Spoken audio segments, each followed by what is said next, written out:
Thank you. Afternoon, everyone. I appreciate it's just after lunch and most people want to have a quick nap. Usually these sorts of presentations I give for sort of 3 or 4 hours, so 20 minutes is probably enough for my introduction. Weightmans are a national law firm. We historically were a big insurance firm. We still do a lot of insurance work. People like me who are tech and data protection lawyers.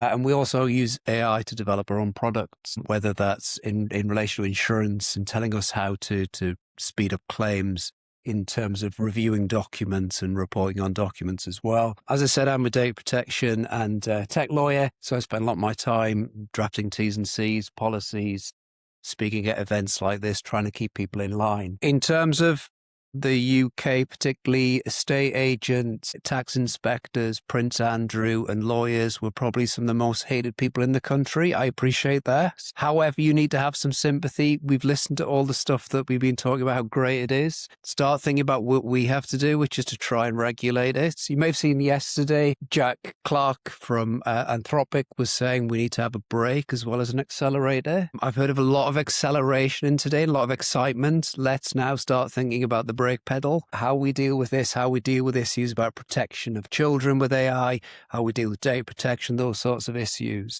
As I said, I can speak for hours on the topic, so thinking about my 20 minutes today, the best way I thought to spend this is to give you an overview in terms of regulation of AI, focus obviously in the UK, but also comparing us to other jurisdictions. And then in the latter half, to be as practical as possible, what I thought we'd do is we'd look at a document which your businesses should all have in place already or should be thinking about, which is a data processing impact assessment. I'll take you through what sort of things should go in there, looking practically at how you deal with those sorts of issues. So how do we regulate AI? Now, again, every year I go to a conference where for a full day, a room full of lawyers debate this very topic. It's obviously going to change our lives. We're using it every day. Our friends, family, work colleagues, everybody's using it. How do we make sure it doesn't turn into Terminator? How do we avoid Skynet? And how do we protect our data? How do we, us creatives, protect our intellectual property? We've already seen cases with Getty taking claims against AI companies, with various Hollywood actors taking steps to stop their image being used. Those of us who were Indiana Jones films fans saw the last film and the use of Harrison Ford as a youngster. How do we stop those sorts of things, making films even less good? So there's various ways we can do this. The first one, laws and legal frameworks. Thou shalt not. We could list all the things we shouldn't do. So, for example, the EU AI Act says you cannot use AI to monitor employee emotions. So there's a thou shalt not do this. Other ways is to have outcome-based laws. So the financial sector is largely based on what's the outcome you want for consumers and laws attached to that. We as lawyers as well, our solicitors regulation rules don't say thou shalt not. What they say is the outcome should be there. Your client money shouldn't sit in this account. The best outcome for your clients is this. Other ways is guideline of technical standards, the ISO standards, 42,000, the AI standard. We could have technicians driving this across borders, international standards. We all have standards to achieve and we regulate ourselves there. The next one's in for as a joke. We could have voluntary industry self-regulation. I'll leave that one there. And litigation, we could just all sue each other. Unfortunately, to use the example, we're seeing a lot of cases, particularly in the US. Mac did a fantastic job of listing all the risks in the start of his presentation. When I was at law school, the e-commerce cases, Argos, they were one of the first to sell products online. They, again, their website had TVs listed for £10 instead of £1,000. A firm of Chamber of Barristers in London took advantage and bought a load of TVs and tried to claim the £10 cost. We're getting into that sort of thing as well. You may have seen last year, Air Canada got into trouble because they had a chatbot. A family had a bereavement and wanted to make changes to their flights. The chatbot said yes because it was based on the fact that they thought Air Canada was going to be sympathetic. The family made the changes and were charged almost $1,000. In that case, the court said, if you're going to use a chatbot to be almost one of your employees, they have to stand by what the chatbot says. You've also seen Elon Musk and Sam Altman have gone at it with each other. That's not about the technology, but that's about the drive, the future. The saying is, if it's free, you're the product. So we're going to see how AI is going to change, how costs come in. Those streaming platforms which were free and didn't have any adverts suddenly have adverts and start charging. The prices are going up. Similar thing will be happening with AI. So AI regulation in the UK, the reason I've started with the EU AI Act is we don't have our own. So at present, everybody in this room should be aware, if your AI system, if your AI product, whatever you want to call it, can be used by EU citizens, one of the 27 member states, you will need to comply with the EU AI Act. Don't forget, Ireland is part of the EU, and therefore we take a drive from that. I'll go on to that in a bit more detail. You'll note in the next one the word potential regulation in the UK. We don't have our own act yet. That means, therefore, you've got to apply existing laws. So the existing laws in terms of data protection, intellectual property, you've got to apply them in terms of your AI. We aren't yet at Skynet. It doesn't control itself. So therefore, when you're looking at these, what we're talking about is AI being tools in human hands. So the law is going to apply it as a tool that's operated by humans.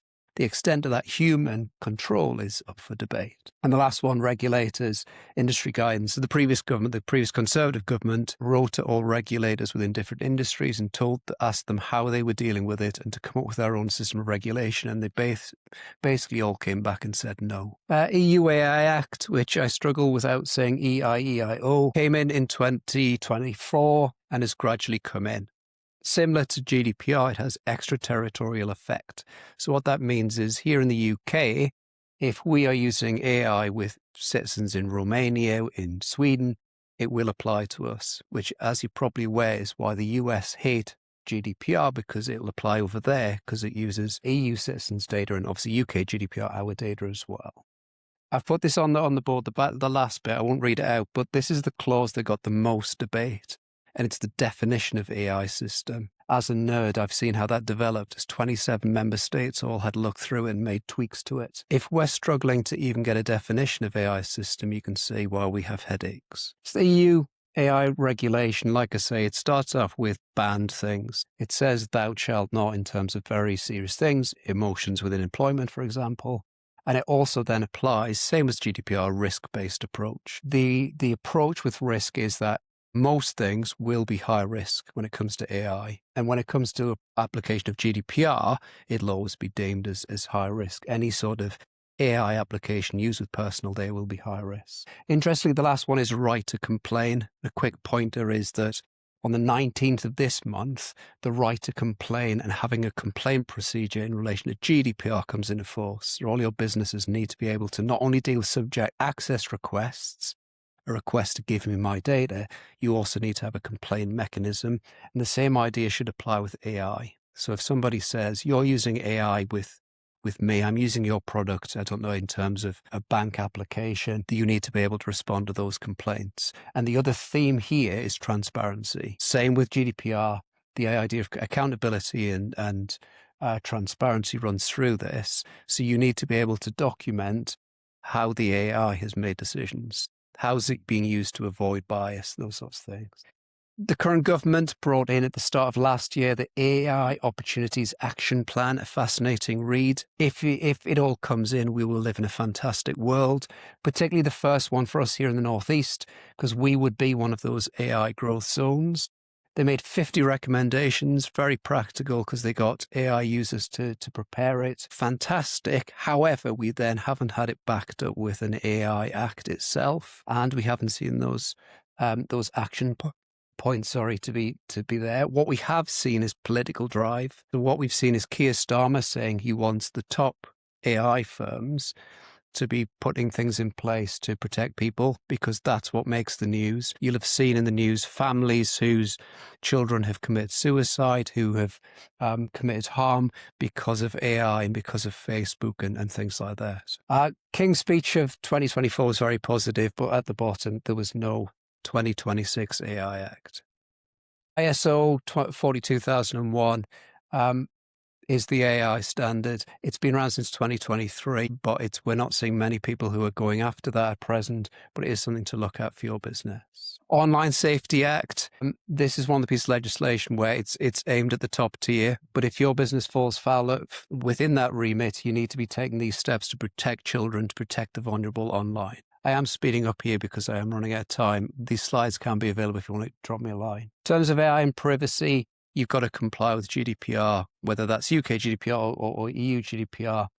Like I say, data processing impact assessment needs to be carried out whenever you're processing either vast quantities of data or high risk. AI will always be high risk. So you should always be carrying out one of these when it comes to processing of personal data. In that, you need to be documenting what is the processing activity. So what data are you taking? What's the nature and scope of that processing? What personal data is going in? What personal data is going out? And compliance with the principles of data protection, fairness, data integrity, data security, data minimization as well. Also, you need to be thinking of the impact on the individuals concerned. So are those individuals children? Are they vulnerable people? Is it a vast majority of people? Is it across territories? You need to be thinking about that. Also, you need to be thinking in terms of involving parties, other stakeholders, carrying out those parts. Fairness and transparency, as I mentioned, is one of the principles of GDPR and then principles of the EU AI Act. So is it relevant that you're collecting this data? Do our data subjects or AI persons, users, are they aware of who we are, how we're using it, how long we're storing it for example? Also consider who's involved, where the controller, where does it go to? It uses our AI model, but do we use sub-processes as part of that model? Security threats, AI heightens the risk, as I've said. Consultations I've mentioned as well. You need to consider the risks to those individuals. So what happens if yours goes wrong? Some of the worst things I've dealt with as a lawyer has been involving data protection. I had a situation where a student made a request for her data because she didn't get in to do A-levels at her high school. And because of that, she found out the person she was living with wasn't her own father. Now that's because of the school's attitude to data protection.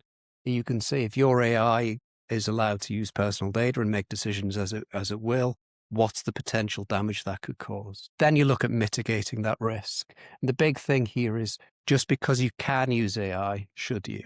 Is there an alternative? You've got very sensitive data.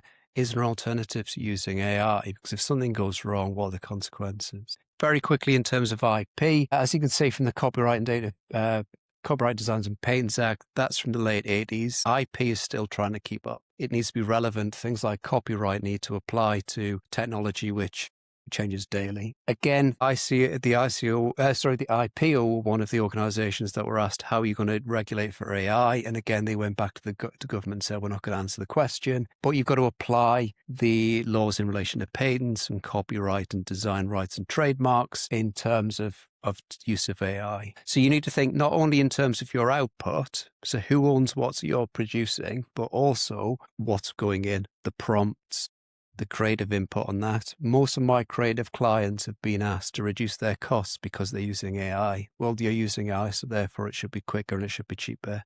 That's not always the case. But the bigger issue, who's going to own that output? When it comes to registrations as well, there's going to be potential issues in terms of the boundaries you need to, and the box you need to tick in order to get that monopoly, which is the registration of IP. So proving its novelty, proving it's maybe an advancement of an existing piece of IP, there can be challenges around that. And finally, transparency. Again, that's the word I want you to take away, is all to do with transparency. It's all right having AI and using it in your business, but is it transparent? Do your employees know what data that you're using and who owns the IP? Do all your customers know how your systems operate, who they're dealing with? And that, I appreciate, very quickly was my talk.